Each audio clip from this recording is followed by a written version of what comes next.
It's 11:59 at Radio Free America, and this is Uncle Sam with music and the truth until dawn. Right now, I got a few words for some of our brothers and sisters in the occupied zone. The chair is against the wall. The chair is against the wall. John has a long mustache. John has a long mustache. It's 12 o'clock, Americans, another day closer to victory. And for all of you out there on or behind the lines, this is your song.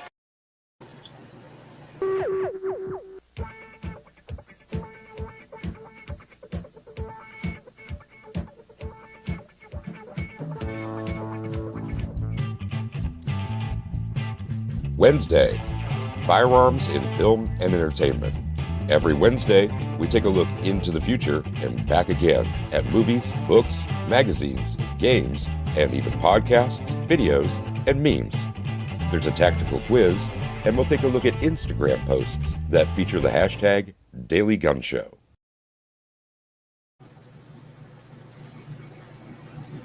GearWebsites.com is your source for firearms-based playing cards and books. We also have mugs, shirts, and posters with designs that we've made live. Of course, we have patches. Every Friday is Free Patch Friday. We appreciate your support. Thank you for shopping at GearWebsites.com.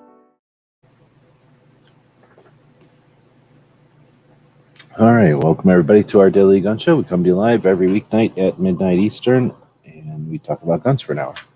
So it is Wednesday. We normally talk about lighthearted stuff, and we're going to do the tactical quiz, but today we didn't get anybody to show up for the tactical quiz.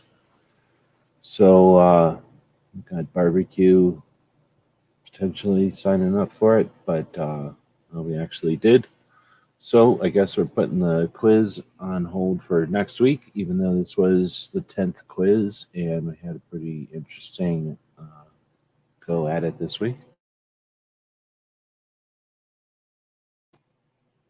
All right, so I'll attempt to chat about some other things here that are on the same topic, or that are on our Thursday topics, and then we'll wrap it up. All right, so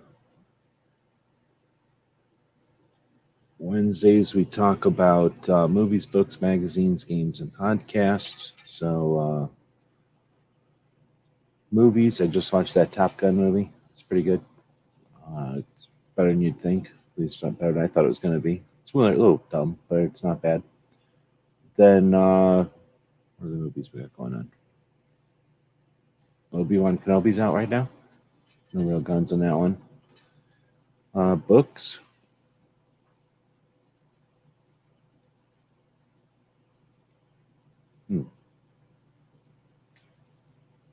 We just had a couple of recommendations of books from recent interviews, but I don't really think they were 2A so much, more like business and taking care of project type of books. Magazines. What we got going on with magazines out there? I did just get a newspaper in the mail from Guns for Everyone, so I guess what I'll do is bust into that. So let me grab it real quick.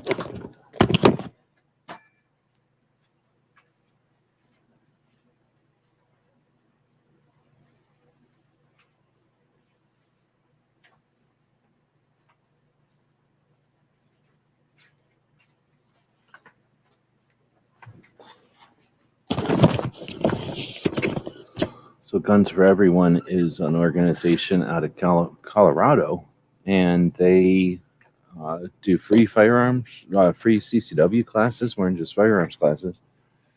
And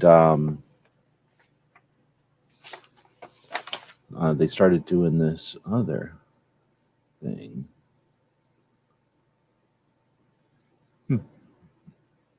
Flip over to the camera. There we go. And we'll open that up.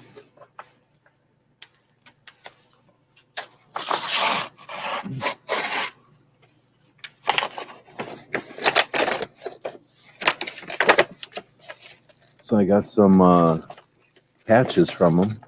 I ordered some patches from their for their project, Guns for Everyone, and it looks like they sent me some of their Guns for Everyone Internationals, or sorry, Gun for Everyone National patches as well. That's pretty cool. So let's take a look at this Gazette. See that Gazette sitting right there? So this is an interesting package here. I'm not used to these mailers. Is that all that's in there? Right on. So they sent me a bunch of patches. Thank you for that. And this is their Gazette. Looks like I have a couple of these too. That's cool.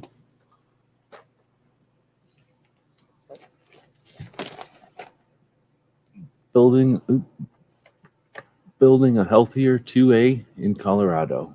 2A News, Stories, Laws, Events. Issue number 1. Training, find local instructors. So we're looking at a newspaper here that is, if I zoom out a little bit, I'm guessing looks like 17 by 11 by 17. So it's not little. And then first page is a gun sitting on like a counter. Some little kid way at the end of the counter, kind of looking over the top of the counter. So it's kind of telling a story saying, uh-oh, something's going on here. Some kid's curious about what's going on that counter. And then got a article on the front here, accidental gun deaths. What responsibility do we have when it comes to accidental gun deaths? Got a Girl in a Gun celebration in Grand Junction, Colorado, and a picture of the record 10th national, let's see, Girl in a Gun celebrates 10th national conference with record attendance. And let's see, May 1st, more than 900 A Girl in a Gun members, sponsors, staff, and friends were in attendance. Pretty cool. So 900 altogether, and it'll say in there somewhere like 335 training sessions run by 95 firearms educators.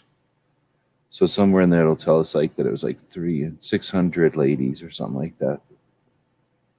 Or the 900 members, sponsors, and staff. So yeah, I don't know how to break up, but pretty cool event. So then you got this one, page 2. Or I should say page 3, newspaper businesses are dying, so we started a new one. And then they got stupid spelled out with Scrabble letters on some kind of doily. And it's the picture on that page. Oh, they feature a range, Triple J Armory, retail shop, and indoor range, South Park Lane, Littleton, Colorado. I don't think I've been to Triple J Armory. But it does look like a place I've been to in Texas. It looks exactly like a place I've been to in San Antonio. But this one's in Colorado. So this smells like a newspaper. That's interesting. You don't really think about it until you open up a newspaper. Well, the ink smell, I guess. Triple J Armory, whatever that is got a whole page spread here for an ad. It's basically just a big black page. It says Triple J Armory in white. Then we've got the rest of that article, accidental gun deaths. What responsibility do we have when it comes to accidental gun deaths?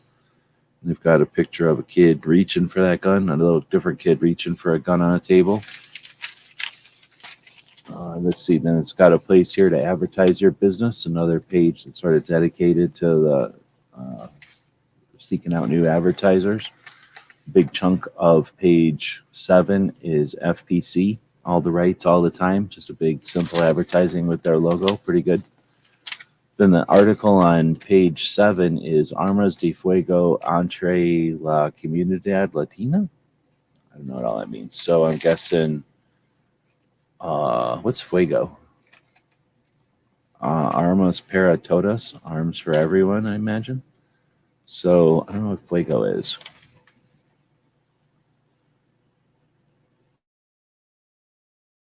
But it's basically the article introducing the project, I guess, in Spanish. Next is page 8, has the section called Ask the Attorney, presented by the Law Office of Brian DeBotch, something like that. And all we do is work. It's sort of a shark logo. And then a couple of head things what do you call, like a couple of lines that are highlighted or focused on, or whatever you want to say, like exaggerated. Whatever you do, avoid Reddit for legal advice. The other one says this column cannot provide legal advice, and in the situation you describe, no lawyer could give you timely and useful advice anyway. This is a very short and incomplete response to the question, which takes a solid hour to get through even the basics. So kind of describing that, you can only do so much in a brief description. Then we get page 9, legal myths that are common in the CCW world.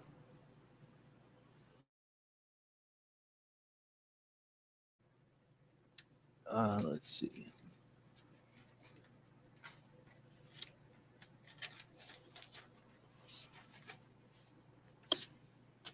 How many of these myths have you heard? How many of them do you believe? So myths number 1, warning shots are okay when you think it might work to scare away an attacker. I've never heard that before, unless you're talking about critters in the middle of nowhere. Myth 2, castle law protects me legally if I can shoot anyone in my home. I've never heard that before, except by delusional antis. Never have heard that from a gun person, ever. Myth 3, if you shoot someone, you better kill them, because if you don't, they will just sue you, testify against you, etc. I've never heard that either. That's a thing that CCW instructors used to say in the early days of CCW here in Arizona, so the early, like in the 90s and the early 2000s. Bad CCW instructors might have said that as an example of like what people might have said back in the day, but I've never actually ever heard anyone actually say it. I've only heard people suggest that that's what a dumbass would say, but it's never actually been said that I'm aware of. But, people have to adjust something somehow, I guess. I'm having a real bad coughing fit here, so I apologize for all the muting. Opinion, the Denver ban on privately made guns is unfair, is probably what it's supposed to say. So this is a half-page article on page 10. Opinion, the Denver ban on the possession of unserialized firearms is unfair infringement on our gun and property rights. That's by Pincus. Then I talk about the PDN tour. It's got an ad for 2A friendly makeup artist. What do you think of that, Smeggy? 2A friendly makeup artist. And a phone number and everything. That's pretty cool. How do we stop local gun control? So this is the article on page 11 that's about a quarter column or a half column, I guess. How do we stop local gun control? A quick history of these changes in order. In 2003, Colorado amended concealed carry to say that the state law was the supreme law of the land. No individual jurisdiction could make more restrictive laws. This was challenged many times by cities and counties who wanted to make their own local laws. These changes were all unsuccessful in the long run. The major change occurred around 2018 when Boulder County banned assault weapons. Boulder County knew that their law could not stand up to the legal challenge, but they fought anyway. The case went before Colorado Supreme Court in 2021. The Supreme Court unsurprisingly ruled that the Colorado preemption laws overruled Boulder's new gun laws. 1 week later, a man walked into a King something in Boulder. Oh, that's a store in Boulder, and started doing stuff, murdering. In an aftermath, a bill to change the preemption clause was quickly brought in front of the state legislature. In short weeks, the law was passed and signed by the governor. The question asked was, how did this happen so quickly? The reality that Colorado is prime target of the nationwide gun control debate. This means there's a lot of money being spent on national organizations to push gun control in Colorado. I know of at least one $16 million organization that's in Colorado that no one even hears about. All they do is absorb $16 million from the community. Let's see. Then the Boulder murders was that opportunity. The reality is that one of the only ways to fight the changes happening at the local level is to financially support the organizations that are fighting to hold back these changes. Many people do not want to spend money to support these organizations, and that ends up putting Colorado in a very bad position. And the gun organizations know they have an easy fight in Colorado. I mean, that's not incorrect, but it's also because you got an entity in Colorado that's $16 million strong and that does nothing and just sits there and absorbs money and does nothing to resist any kind of infringements. How can you help? The first answer is to get involved. There are organizations such as the Rocky Mountain Gun Owners at the state level and Firearms Policy Coalition at the national level that need both manpower and money to operate. We can also get involved by keeping track of city council meetings, agendas, and local news to be ready to fight when these changes are being proposed. Fighting in the trenches is where a lot of us can help. So how do we stop local gun control? So basically they're saying to get involved, took a little while to say it, and it's getting a little messy here, just I guess because of this picture on the other side. One of the issues with magazines is that some of the ink or whatever here is transferring over to here and rubbing around, so it got a little bit hard to read down here. And then the back page, the back cover, I guess, is all an ad for a veteran-owned and operated company, Skyline Firearms Distribution. Everyone deserves protection. Firearms, NFA, memberships, ammunition, accessories, and events. So pretty cool. Where is it? It doesn't actually say. Does it? So 720, so that must tell people in Colorado where it is, but it doesn't actually say where it is. So maybe it's everywhere. So that's pretty cool. So, on Wednesdays we talk about books and magazines and things. So this is a newspaper, edition 1 from Guns for Everyone, an organization in Colorado that does free CCW classes and now has this. This is going to be available at ranges and gun shops and is a thing that people can pick up. And it facilitates communication and awareness and gives the industry a vector of thing to use for advertising and whatnot. Pretty neat. So let's jump over and see what folks are saying on the chats over here. I see people are saying stuff now. All kinds of stuff going on. All right, so nobody's playing tonight, so I guess nobody played. That's fine. We don't have to play every night, I guess. And nobody wanted to play. Let's see. Hardly see any in Yankees chats anymore. I forget every once in a while then Yankee does the Thursday night chats because I'm not sure of his schedule and do things on Thursdays every other Thursday. So if they clash, then that's frustrating. Fuego. What is Fuego? Fire? That's what I thought. So guns. Oh, firearms. To enter the Latino community, maybe? I don't know. I don't read good. I just barely read good. Or barely read, period.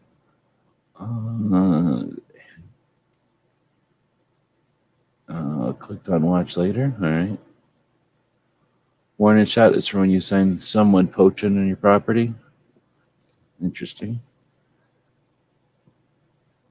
I mean, shooting into the ground or whatever will definitely make people aware or whatever. But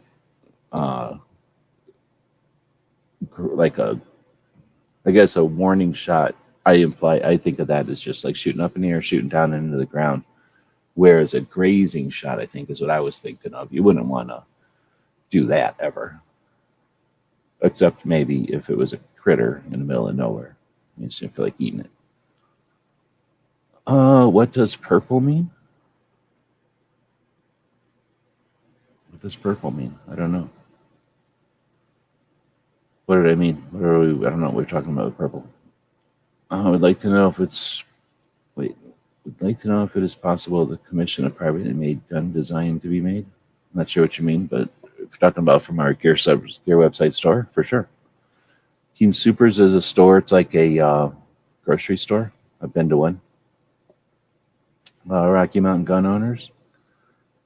That's one of the first endorsements I've heard of them. Really difficult to keep track of the Colorado organizations.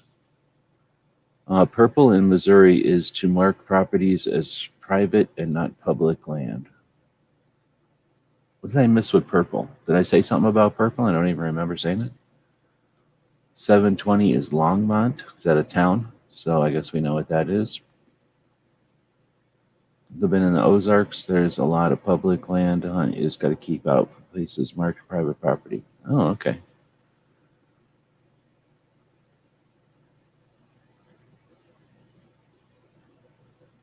Oh, okay. I see. Now I get it. But with some ammo, we give no warning shots, but there's purple tape and trees painted purple to mark private property, so they enter at their own risk. Now I gotcha. So in other words, purple doesn't exist. Purple doesn't exist in nature. So when you see purple, you know that somebody put it there. And that way you can mark their boundaries, your lot lines over trails and stuff like that, or across lines of travel. And people know pretty quick, hey, I'm walking past purple. I know I'm walking into private property. I get you. We don't have that here because we don't have very much private property in Arizona. It's mostly public land. But I've definitely encountered some of that stuff in the past. All right, so I guess tonight it won't be a very long show. We did get a chance to look at the Guns for Everyone Gazette, first edition. Pretty cool. We will have some of those patches for Free Patch Friday opportunities coming up in the future. We like to buy patches from our friends and projects out there that we support.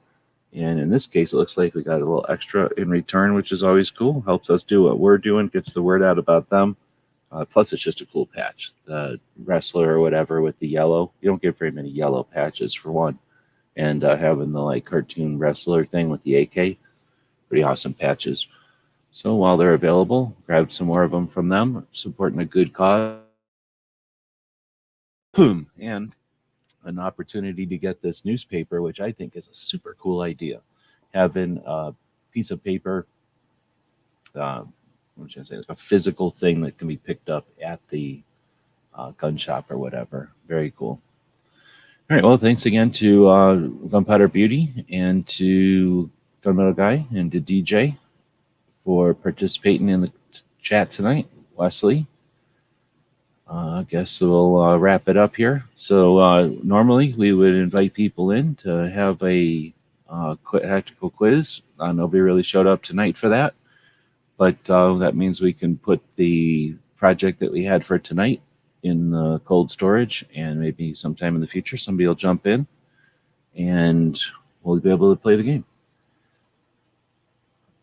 Storm knocked out the internet. That's sorry to hear. I'm having that same problem, but without the storm. Somehow my internet's flaking out on me. So I guess doesn't matter when nobody shows up. But sorry for y'all having bad connections here. I don't know if it's been working good or not tonight. It's probably working fine because nobody's here to play at least. All right. Well, with that, I'll quit moping. We will do the tactical quiz again next Wednesday. If you are interested, check it out. And we will be back to pick you up later.